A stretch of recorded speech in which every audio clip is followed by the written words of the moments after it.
senhor presidente, senhores deputados, senhoras deputadas, quero aqui saudar todos os companheiros de luta, não só professores, funcionários do Ministério Público Estadual, funcionários da Justiça, do Tribunal de Justiça, demais funcionários públicos aqui, funcionários das nossas escolas, dirigentes dos vários sindicatos, e todos eu quero saudar na pessoa que preside a Central Única dos Trabalhadores, o professor Rubens Marques, companheiro Dudu.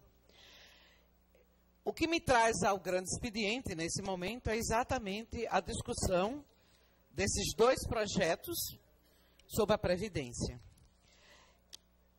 Em 2006, eu era oposição nesta casa, liderada pelo então deputado Belivaldo Chagas, e eu era a vice-líder. E aqui a gente discutia com todos os funcionários públicos, os trabalhadores e os deputados da época, que não podia mexer no fundo previdenciário, inclusive da forma como o governador João Alves mandou, sem dizer por que ele queria aquele recurso e para que e aonde seria aplicado. Resultado, nós estamos sofrendo as consequências do uso indevido do fundo previdenciário, da previsão de futuro de todos os trabalhadores, por duas razões. Uma, porque essa casa, por mais de uma vez, liberou o uso desse recurso. E a outra, porque mais de uma vez, governadores deixaram de repassar a sua contrapartida. Descontava a pena dos trabalhadores. Isso levou à situação que hoje nós estamos enfrentando. E quero dizer, senhor presidente, que, na verdade, eu, como professora da rede estadual, que desde o primeiro momento, por concepção e por princípio, fiz minha opção de ter minha aposentadoria como professora da rede estadual, portanto, eu sou contribuinte do FUNAPREV. E como contribuinte do FUNAPREV, e a maioria dos professores e professoras aqui, dos funcionários públicos, mais de 70% dos funcionários públicos, inclusive dos outros poderes, eles não vão poder nem fazer a opção. Eu peço um pouquinho de silêncio, porque já na idade um pouco surda e esse barulho desconcentra. Então, na verdade, como servidora do Estado, e a maioria dos servidores, e grande parte estão recebendo, inclusive, abaixo do salário mínimo, esse projeto de previdência complementar não vai nos atingir, porque a gente não está acima do limite, né? Não está acima dos R$ 5.537. Portanto, a massa dos funcionários públicos vão estar sendo exatamente beneficiado ou prejudicado com essa junção dos fundos. Qual é o problema? O princípio previdenciário nosso, a nível de todo o Brasil, o Instituto de Previdência, ele tem um princípio da solidariedade. Na hora que criou-se dois fundos, nós ficamos, todos os funcionários antigos ficaram com um fundo que é falido, porque usaram da forma que quiseram, e ninguém está sendo penalizado, portanto, cabe ao Estado, na medida que foi omisso de apurar os fatos e exigir daqueles que feriram a Constituição e todas as leis complementares, isso não aconteceu, portanto, cabe ao Estado, esse ente amplo, exatamente está pagando os salários dos funcionários públicos, que investiram durante 25, 30, 35 anos para ter uma aposentadoria tranquila, porque trabalharam junto à população em todas as áreas do serviço público. Esse fundo está falido. Quem vai sustentar esse fundo? À medida que a gente vai se aposentando, a maioria não vai continuar contribuindo, porque recebe menos do que 5.500 e poucos reais. Portanto, não contribui mais com o fundo de previdência. Só vai continuar contribuindo as pessoas que ganham mais de R$ 5.537. E aí você tem os grandes salários, que essa casa, inclusive, desde o ano passado, cada dia aprova projeto para aumentar mais ainda. Então, você tem várias categorias no Poder Executivo, do Judiciário, do Ministério Público, que estão acima do limite dos 33 mil. Inclusive, essa casa também. Todos os funcionários contribuem com o FUNAPREV, o fundo falido. Todos os poderes, a grande maioria. Aí eu pergunto, se eu ganho 50 mil na minha aposentadoria, vou continuar contribuindo com 10%. 10% de 50 mil é 5 mil reais, mas eu ganho 50. Então, assim, eu quero saber, né, eu estou dando um exemplo, né, dos grandes cargos desse Estado. Eu quero saber quem vai manter esse fundo. O que é que acontece? O governo, ao mandar esse projeto, ele manda de forma inconstitucional.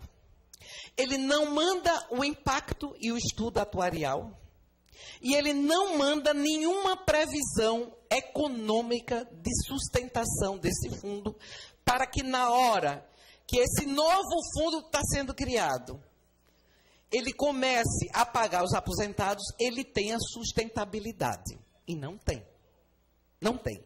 E aí, nesse sentido, senhor presidente, ele está ferindo o artigo 40 da Constituição Federal, e eu peço licença para ler para todos vocês, que diz o seguinte: aos servidores titulares de cargos efetivos da União, dos Estados, do Distrito Federal, dos municípios, incluídos suas autarquias e fundações, é assegurado regime de previdência de caráter contributivo e solidário, mediante contribuição do respectivo ente público, dos servidores ativos e inativos e dos pensionistas, observados critérios que preservem o equilíbrio financeiro e atuarial e o disposto nesse artigo.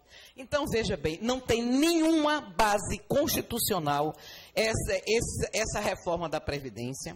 Primeiro isso. Segundo, é uma coisa complexa, porque define a vida de cada trabalhador e de cada trabalhadora no período que é o último período da nossa vida. Então, se eu vou conseguir sobreviver até 75 anos de idade, a partir do momento de 2019, que eu voltar para a minha sala de aula, que eu restabelecer minha regência de classe e que eu pedir a minha aposentadoria, até o final da minha vida eu vou viver desta aposentadoria. E da forma que está, eu acho que foi uma forma que nem consultaram as pessoas técnicas, muito menos os outros poderes. Eu duvido que o Tribunal de Contas, o Ministério Público Estadual, o Tribunal de Justiça tenha sido consultado e tenha aceito da forma como está redigida essa lei. Porque não tem nenhuma sustentação. Daqui a uns 2 anos nós não temos recurso nenhum para pagar a nenhum trabalhador, nem os antigos, nem os novos. E aí desse fundo depende desembargadores, juízes, promotores, procuradores, conselheiro do Tribunal de Contas, funcionário de carreira aqui da Assembleia que tem um salário incorporado de gratificações, que em geral pode ir acima dos 5 mil reais, como pode ir acima dos 30 mil reais, não vai ter como pagar. Não vai ter, porque não tem lastro financeiro, não tem nenhum estudo que mostre assim, olha, nós vamos, por quê? Tem que ver uma alternativa de capitalização. Qual foi? Nenhuma. E aí, nesse sentido, desde o início desse debate, que o Sindicato dos Trabalhadores da Educação, o Sindicato dos Serviços dos Trabalhadores do Judiciário e a Central Única dos Trabalhadores, principalmente esses 3, tem estudado, tem feito seminários, tem buscado consultoria. O Sintese tem uma consultoria de uma professora da Universidade Federal do Rio de Janeiro, que é tese de doutorado, de pós-doutorado, tem feito estudos. Todos buscam diálogo para mostrar alternativas de capitalização desse fundo. Ninguém é ouvido, porque tem uma barreira contra o movimento sindical, contra os trabalhadores, que é uma barreira preconceituosa, que nega o que a própria Constituição proclama, que quem dialoga com o poder é o sindicato, constitucionalmente. É ele que está assegurado o direito de dialogar sobre as alternativas de direitos dos trabalhadores. E, portanto, aqui, senhor presidente, eu proclamo que esta casa, como uma casa que representa vários segmentos da sociedade, todos aqui foram votados por vários segmentos da sociedade, por isso que ele é plural. Essa casa não tem só um projeto ideológico, nem uma visão política, tem múltiplas visões políticas, ideológicas, que os senhores conversem com os outros poderes. Porque eu tenho certeza que o poder, o Tribunal de Justiça e o Ministério Público e o Tribunal de Contas são estudiosos dessa área. E estão com a mesma preocupação que todos nós estamos. Todos estão com a mesma preocupação. Para que a gente viabilize uma alternativa que resolva... A questão não é a fusão dos fundos. A fusão vai seguir o princípio da solidariedade e do Sistema Universal da Previdência brasileira. O problema não é esse. O problema é que não tem lastro financeiro, não tem impacto, não tem estudo atuarial, não tem nada que tecnicamente dê garantia aos trabalhadores que o seu futuro está assegurado. Muito pelo contrário. É uma letra, é um projeto de lei que não vem nada, nem a lei anterior vem, que é obrigado. Esta casa tem que receber os projetos e tendo como anexo aquela lei que vai ser revogada. A lei que não vem nada, nada. Portanto, eu conclamo a todos os poderes que dialoguem conjuntamente, em caráter de urgência, a gente busca alternativa. Porque os trabalhadores estão apresentando para os senhores, através da Central Única dos Trabalhadores, um pedido, um apelo para que suspenda essa votação, colocando dados que eu já coloquei aqui, não tem estudo atuarial, não tem nenhuma previsão financeira. Como é que vai ser a receita?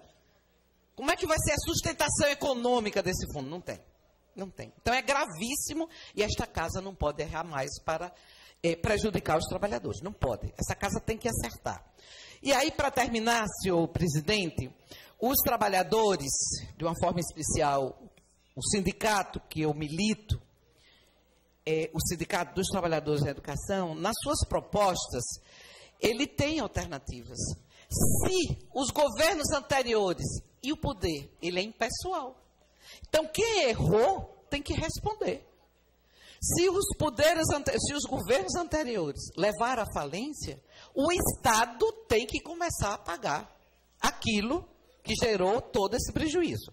Portanto, a proposta é que seja mensalmente depositado metade da dívida que o Estado tem com o Fundo de Previdência. Claro, escalonado. Escalonado. Mas a gente já está perdoando metade. A outra metade precisa ser depositado mês a mês para que vá dando lastro a esse fundo solidário. A outra proposta é que o royalty ele tem que ser descontado para a saúde, para a educação e para os municípios. Após esses descontos, que são constitucionais, que repasse para o fundo, para que dê sustentação a esse fundo. Como também nós precisamos de 100% dos bens alienados garantir esse fundo. Então, essas três propostas são propostas que professores e professoras, através do seu sindicato, estão encaminhando para esta casa. E, com certeza, eles vão encaminhar ainda hoje para que esta casa tenha subsídios de diálogo, para saber se é isso que o Tribunal de Justiça concorda, Ministério Público concorda, Tribunal de Contas concorda, ou se tem outras alternativas. Agora, o que não pode é se poder votar em agora, não está prejudicando mais professores, professoras, funcionários das escolas que ganham menos do que um salário mínimo, enfermeiras, médicos, aqueles que atendem diretamente a população, assistentes sociais, psicólogos, fonoaudiólogos. Não. Agora está atingindo todos os poderes, todos os poderes.